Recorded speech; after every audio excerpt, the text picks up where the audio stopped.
pagi anak-anak sekalian, salam Fransiskus Pacebene. Jumpa lagi bersama Bapak. Pada hari ini kita akan belajar tentang pendidikan kewarganegaraan. Pertama-tama, sebelum Bapak mulai, akan Bapak sampaikan dulu kompetensi dasar untuk pertemuan hari ini. Oke, KD-nya adalah 3.2, yaitu mengkaji sistem dan dinamika demokrasi Pancasila sesuai dengan Undang-Undang Dasar Negara Republik Indonesia tahun 1945. Untuk tujuan pembelajaran pada hari ini ada dua. Yang pertama, siswa dapat mengidentifikasi prinsip-prinsip demokrasi di Indonesia. Yang kedua, siswa dapat menganalisis periodisasi perkembangan demokrasi di Indonesia semenjak era awal kemerdekaan hingga reformasi. Baik, anak-anak sekalian, seperti biasa, sebelum kita mulai, akan Bapak berikan dulu kalian sebuah ice breaking atau games. Nanti ada gambar, temukan dan hitung berapa jumlah hewan dalam gambar tersebut. Ya, gambarnya akan Bapak tampilkan singkat saja, kurang lebih selama 30 detik. Nanti tolong dipersingkat dan temukan jumlah hewan yang bisa kalian dapat pada gambar tersebut dan tulis di kertas atau buku latihan. Ya, ini tidak diambil nilai tapi untuk menguji konsentrasi kalian. Kalau begitu, silakan.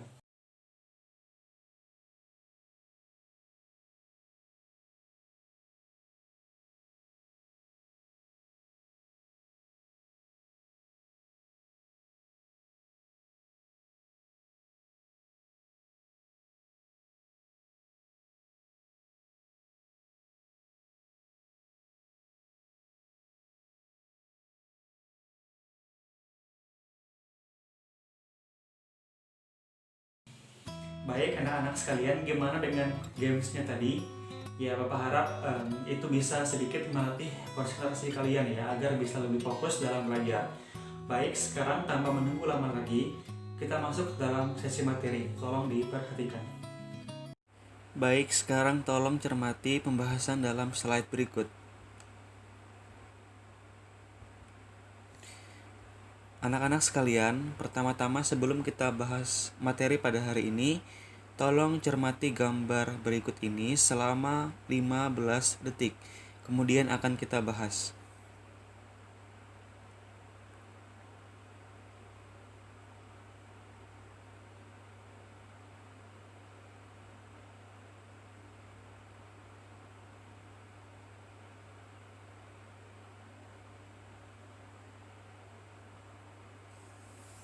Ya, baiklah, dari gambar yang sudah kalian lihat di sini, itu ya, ada perbandingan mengenai posisi anggota DPR. Seperti yang kita ketahui bahwa untuk pemilihan anggota DPR ini merupakan salah satu hal yang penting dalam suatu negara demokrasi, di mana DPR kan sebagai lembaga yang nantinya menjadi perwakilan rakyat dalam pemerintahan atau lembaga yang mewakili suara rakyat. Harapannya anggota DPR yang dipilih sungguh-sungguh bisa memperjuangkan aspirasi dari masyarakat. Dari gambar itu ya bisa dilihat ya, gambar pertama memang sedikit mengguyon seperti itu ya, atau melucu, dimana dikatakan bahwa siap jungkir balik demi rakyat. Nah, itu memang mungkin agak lucu ya, tapi kalau kita cermati lagi, maknanya lumayan bagus seperti itu. Bagusnya adalah karena berusaha untuk meyakinkan masyarakat agar memilih dia. Lalu di gambar kedua itu kan caleg legislatif ya, yang dari kalangan artis. Itu hal yang biasa di negara kita, bahwa partai tertentu itu berupaya untuk menggait suara masyarakat, ya salah satunya dengan artis atau orang yang berpengaruh, agar calon yang mereka usulkan bisa masuk dalam pemerintahan. Nah, ini kita tidak bisa menyalahkan juga ya. Sekarang kembali kepada diri kita sendiri, apakah mau memilih mereka atau tidak. Tapi yang jelas kita harus bisa mempertimbangkan bagaimana bentuk kontribusi dan kemampuan mereka dalam menduduki jabatan tersebut ya. Oke, sekarang kita teruskan dengan materi. Kita mulai dengan demokrasi di awal kemerdekaan. Jadi di awal kemerdekaan sudah dirumuskan oleh para pendiri negara kita ya, bahwa sesuai dengan bunyi Undang-Undang Dasar Pasal 1 Ayat 1 dikatakan bahwa kedaulatan berada di tangan rakyat dan dilaksanakan menurut Undang-Undang Dasar. Artinya adalah negara sudah mengakui bahwa dalam negara yang nantinya berdiri, yaitu negara Indonesia, rakyat mutlak harus dilibatkan dalam segala kebijakan negara. Sehingga nantinya kebijakan yang dibuat sungguh-sungguh bisa disesuaikan dengan kebutuhan dan harapan dari masyarakat. Bisa dicermati di situ ya, sejarah singkat gimana proses demokrasi di negara kita, mulai dari pengesahan Undang-Undang Dasar Negara Republik Indonesia pada tahun 1945 ya. Lalu diterbitkannya maklumat wakil presiden untuk menggait atau mengajak masyarakat agar membentuk partai politik yang nantinya bisa menjadi peserta dalam pemilihan anggota DPR. Ya, walaupun memang pada masa itu kondisinya masih belum stabil ya, sebab negara kita masih menghadapi ancaman agresi militer yang dilakukan oleh Belanda. Seperti itu. Baik, sekarang kita lanjutkan dengan prinsip-prinsip demokrasi di Indonesia. Jadi yang pertama adalah demokrasi yang berketuhanan yang Maha Esa, berarti bahwasannya segala bentuk kebijakan dan keputusan yang diambil oleh pemerintah harus sejalan dengan asas dan nilai-nilai ketuhanan. Ya, karena negara kita adalah negara yang berketuhanan dan mewajibkan masyarakat untuk beragama, sebab negara kita menjunjung tinggi ketuhanan. Sebab kita juga bisa merdeka karena kuasa dari Tuhan yang Maha Esa. Kemudian yang kedua, demokrasi dengan kecerdasan. Maksudnya di sini adalah dalam melaksanakan hak kita untuk berdemokrasi atau berbicara berpendapat, kita harus selalu mengutamakan juga aspek EQ dan SQ, tidak hanya IQ saja. Jadi kita tidak hanya dituntut untuk cerdas saja, tapi juga harus bisa dan memiliki kecerdasan emosi dan spiritual, agar tidak mudah tersulut emosi ketika kita berbicara dalam suatu forum atau diskusi tertentu. Dan agar pendapat yang kita sampaikan itu sungguh-sungguh bijak dan bisa diterima oleh pihak yang lainnya. Kemudian ada demokrasi yang berkedaulatan rakyat. Singkatnya, di sini lembaga yang mewakili rakyat harus sungguh-sungguh bisa memperjuangkan apa yang menjadi aspirasi masyarakat dalam negara tersebut, agar hak-hak masyarakat sungguh-sungguh bisa dipenuhi. Kemudian yang keempat adalah demokrasi dengan rule of law. Artinya dalam negara tersebut ya harus ada mengandung unsur penegakan hukum yang adil, tidak hanya memihak salah satu pihak saja, agar hak setiap orang untuk berdemokrasi bisa terjamin. Ya, hal itu sejalan dengan 4 aspek dari demokrasi rule of law yang ada pada slide tersebut ya, seperti legal truth, legal justice, legal security, dan legal interest. Oke, berikutnya adalah demokrasi dengan pemisahan kekuasaan negara. Kalau kalian masih ingat dengan teori yang dikemukakan oleh John Locke dan Montesquieu, jelas sekali bahwa tujuan dilakukannya pemisahan negara atau separation atau distribution of power itu bertujuan agar tidak adanya monopoli kekuasaan atau penguasa yang memonopoli kekuasaan negara tersebut ya, agar tidak muncul juga diktator atau otoriter. Jadi kalau diktator kan adalah seorang penguasa yang berkuasa atau memerintah secara sewenang-wenang. Kalau otoriter itu kan pemerintahannya yang berkuasa secara sewenang-wenang, mulai dari presiden, menteri, dan pejabat-pejabat kenegaraan. Oke, berikutnya adalah demokrasi dengan HAM. Ini jelas ya bahwa dalam negara demokrasi itu harus mengakui dan menghormati hak asasi manusia. Berikutnya, demokrasi dengan pengadilan yang merdeka, artinya adalah lembaga yudikatif. Ini harus bebas dari intervensi dan campur tangan dari pihak manapun agar bisa melaksanakan tugas dengan baik dan bisa membuat suatu keputusan yang adil, dan tidak memihak. Berikutnya adalah demokrasi dengan otonomi daerah. Ini bertujuan agar memaksimalkan peran dari pemerintah pusat dalam melaksanakan pembangunan di berbagai daerah. Harapannya dengan pembentukan pejabat di daerah ini bisa memaksimalkan pembangunan dan potensi di daerahnya masing-masing. Selanjutnya adalah demokrasi dengan kemakmuran, artinya segala sumber daya alam yang ada di negara kita dimaksimalkan sungguh-sungguh oleh pemerintah demi kemakmuran masyarakat Indonesia itu sendiri. Lalu yang terakhir, demokrasi yang berkeadilan sosial, singkatnya adalah pemerintah berupaya untuk melaksanakan pembangunan secara adil, tidak memihak salah satu pihak atau golongan tertentu saja. Baiklah, yang terakhir ini kita akan membahas tentang periodisasi perkembangan demokrasi di Indonesia ya, mulai dari masa demokrasi liberal sampai demokrasi di era reformasi. Pada masa demokrasi liberal, seperti yang kita ketahui ya, pada masa ini negara kita berbentuk negara kesatuan dengan sistem pemerintahan parlementer. Kenapa sistem pemerintahannya parlementer?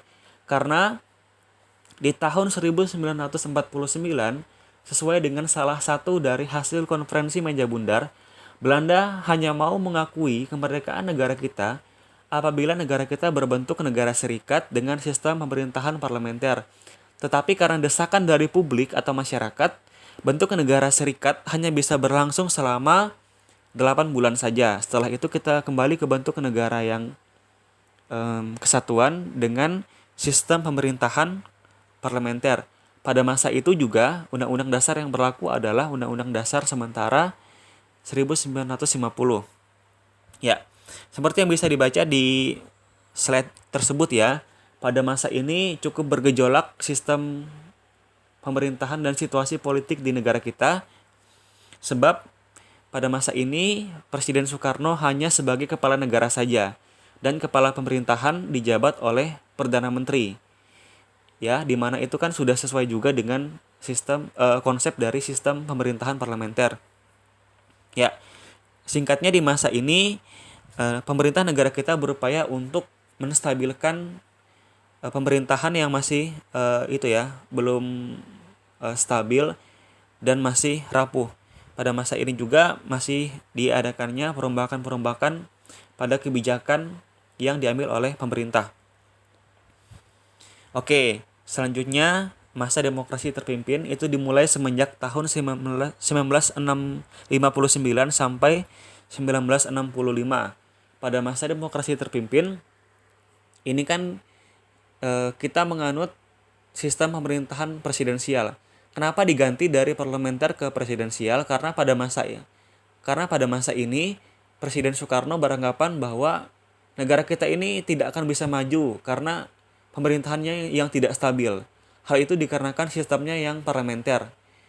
Maka dari itu, dengan dikeluarkannya dekret Presiden 5 Juli 1959, itu menjadi langkah awal Presiden Soekarno untuk menjalankan kekuasaan secara terpimpin ya, atau penuh dipegang oleh Presiden. Walaupun dalam prakteknya ternyata banyak terjadi pelanggaran-pelanggaran. Oke, berikutnya adalah sistem demokrasi di masa Orde Baru. Di masa ini, kenapa bisa beralih dari masa demokrasi terpimpin ke era Orde Baru? Karena pada masa Soekarno itu kan ada jargon Nasakom, nasionalis, komunis, dan agamis. Jadi pada masa itu sempat berkembang pengaruh dari Partai PKI atau Partai Komunis Indonesia. Dampaknya adalah terjadi pemberontakan G30 SPKI yang berakibat besar bagi negara kita, di mana mereka berupaya mengganti Pancasila dengan paham komunis. Nah, akibat dari pemberontakan itu, Presiden Soekarno terpaksa melepas jabatannya dan digantikan oleh Presiden Soeharto. Jadi pada masa Presiden Soeharto, beliau ingin menerapkan konsep atau sistem demokrasi Pancasila murni atau suatu pemerintahan yang sungguh-sungguh mengakar dan mengacu kepada Pancasila. Walaupun dalam pelaksanaannya ternyata lebih menyimpang atau lebih banyak pelanggarannya ketimbang masa Presiden Soekarno. Jadi pada masa Presiden Soeharto itu beliau tidak segan-segan untuk membunuh atau membinasakan orang yang menghalang-halangi atau menentang beliau. Pada masa itu memang banyak juga hal-hal yang positif, seperti negara kita ditakuti dan diakui oleh negara-negara lain ya, karena dipandang sebagai negara yang tangguh walaupun masih masuk kategori negara berkembang seperti itu. Bisa dibaca di situ juga ya apa aja latar belakang pemberlakuan inti bahasan sampai pada sebab-sebab kemundurannya. Kemudian pada masa Presiden Soeharto ini berlangsung lama karena beliau bisa memonopoli kekuasaan pemerintahan. Beliau bisa memonopoli kursi parlemen atau kursi DPR sehingga bisa menjalankan pemerintahan dengan lama. Walaupun akhirnya harus tumbang juga akibat unjuk rasa dan demonstrasi yang terjadi pada bulan Mei tahun 1998. Sehingga pemerintahan pun akhirnya runtuh dan dilakukanlah reformasi. Ya, reformasi dari kata re dan form. Re artinya mengulang atau mengubah, formasi artinya jajaran atau tatanan. Jadi reformasi maksudnya adalah mengulang atau mengubah kembali sistem pemerintahan negara. Pada masa ini sistem pemerintahannya masih presidensial dengan sistem demokrasi Pancasila. Pada masa ini terjadi perombakan besar-besaran ya, dalam artian pemerintah berupaya untuk memperbaiki pelanggaran dan kekurangan yang terjadi pada masa-masa sebelumnya. Bisa dibaca di situ ya, bagaimana kerasnya upaya Presiden Habibie untuk memperbaiki sistem dan struktur pemerintahan di negara kita. Ya, jadi pada masa ini juga negara kita berhasil untuk melakukan pemilu presiden untuk pertama kalinya, ya, tepatnya pada tahun 2004. Baik, itu saja untuk pembahasan hari ini. Sekarang kita lanjutkan dengan kegiatan yang selanjutnya. Baik, anak-anak sekalian, sekian pembahasan materi kita pada hari ini. Bapak harap walaupun kita tidak bisa bertemu secara langsung dan kalian hanya belajar dari video materi yang sudah Bapak share di YouTube, tapi itu bisa menjadi motivasi bagi kalian agar tetap semangat dan tidak pernah putus asa dalam belajar di rumah. Jadi sebelum Bapak akhiri, akan Bapak berikan dulu sebuah pantun, tolong didengarkan baik-baik. Kalau ada sumur di ladang, bolehkah kita menumpang mandi? Kalau ada umurku panjang, boleh kita berjumpa lagi. Ya, itu pantun dari Bapak, singkatnya seperti ini. Kita tidak tahu kapan COVID ini akan berakhir, tapi harapannya kita tetap berdoa juga agar segera berakhir sehingga kita bisa berjumpa lagi di sekolah seperti dulu. Ya, itu saja yang dapat Bapak sampaikan pada pertemuan hari ini. Terima kasih. Selamat pagi, salam Fransiskus Pace Bene.